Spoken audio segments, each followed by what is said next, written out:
My mom's words still echo. We're taking a break from Christmas this year. Quiet. Just us. I said, okay. Then I saw the photos. Their house lit up like a magazine spread. A table groaning under food.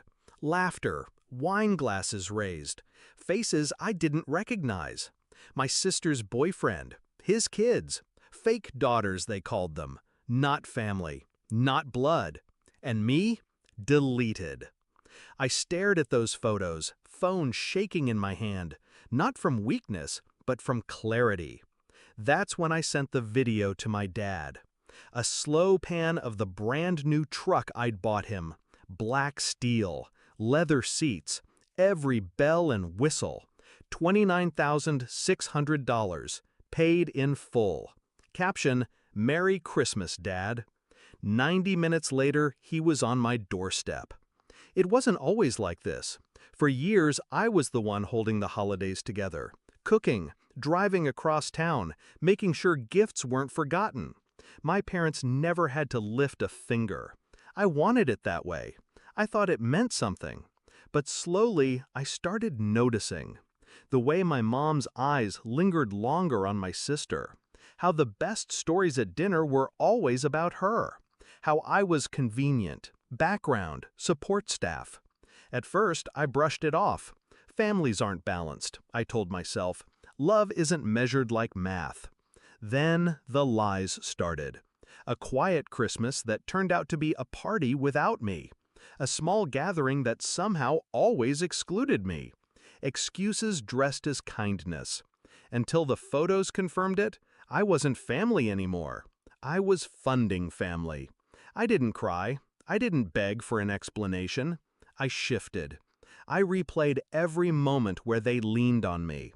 The bills I'd covered, the vacations I'd padded, the way I'd bent so far my back nearly snapped. And then I thought of that truck, the surprise I'd been planning for months, the paperwork still cooling in the folder on my desk. Why give them comfort when they gave me absence? No, that wasn't justice. So I planned my message. The video was perfect. A slow, cinematic shot of the keys dangling. The logo gleaming under the winter sun. The odometer, clean, untouched. My dad saw what could have been his. And he saw my caption. Then silence. For 90 minutes, I let him sit with it. Let him realize the difference between being chosen and being erased. Let him feel the weight of absence, the sting of betrayal turned back on him. And then the knock came. He stood there in the cold, cheeks flushed, eyes darting like a man searching for words that didn't exist. "Why would you?" he started, then stopped. I let him stew. Let him breathe the silence I'd carried for years. Finally, I said it. You wanted a break from Christmas?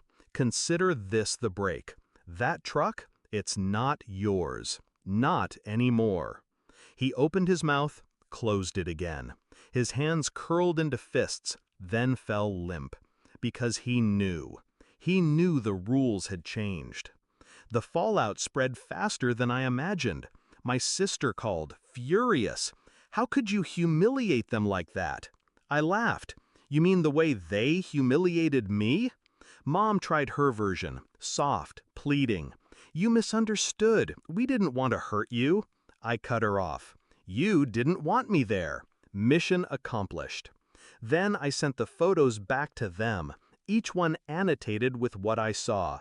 Her seat taken. Her place erased. Her family replaced. They didn't respond. Meanwhile, the truck sits in my driveway. Every time I pass it, I smile. Not because it's shiny, not because it's mine, but because of what it represents. Control. For once, they can't rewrite the story. There's no photo without me. There's no Christmas party they can edit me out of. Because now, my absence isn't passive. It's chosen. And they feel it.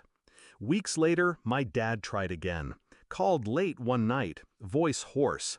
I messed up, he admitted. We messed up. I let the silence stretch. Then I gave him the truth. You didn't mess up, Dad. You chose. You showed me exactly where I stand. And I finally believed you.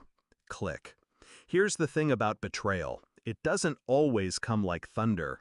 Sometimes it's soft. A smile. An excuse. A holiday without your name on the list. But once you see it, you can't unsee it. And once you decide to act, you don't need rage. You just need precision.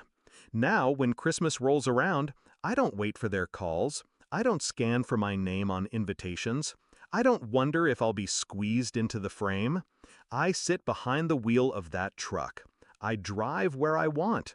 I celebrate with who I want.